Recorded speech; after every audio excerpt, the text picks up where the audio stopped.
Panasonic Lumix G7 is a few years old at this point, so it's easy to think that it's not good anymore because of its age. But in this video, I'm going to show you why you should or maybe shouldn't get the Lumix G7 in 2022.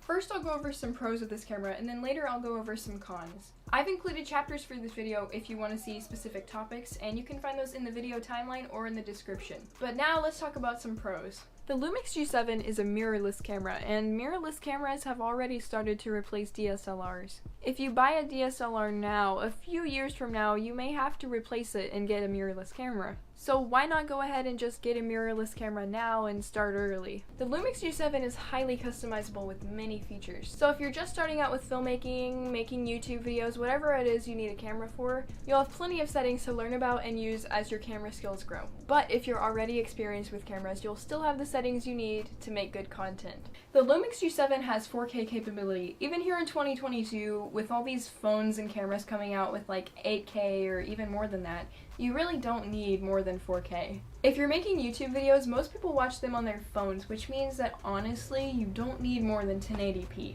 They'll probably notice the jump in quality if you do 4K, but anything more than that is unnecessary. If you're making films, 4K is also sufficient for pretty much anything you do. 4K video on the Lumix G7 has hardly any frame rate options, but more on that later.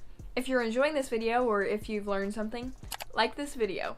The Lumix G7 is good for a budget. It retails for around $700, but you can find them used closer to $400.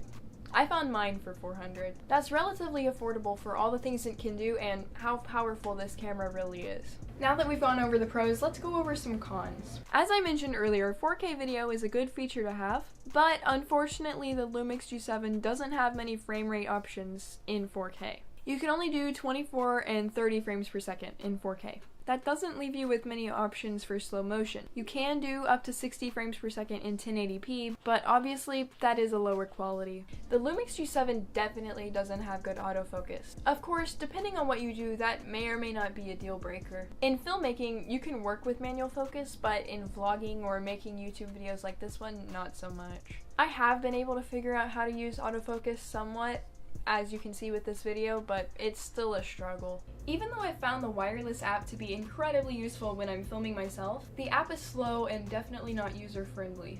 But it is still very useful, so if you want wireless control, you unfortunately have to deal with it. If you're interested in seeing more advice on why you should or shouldn't buy the Lumix G7, check out this video I made a few months ago for more information.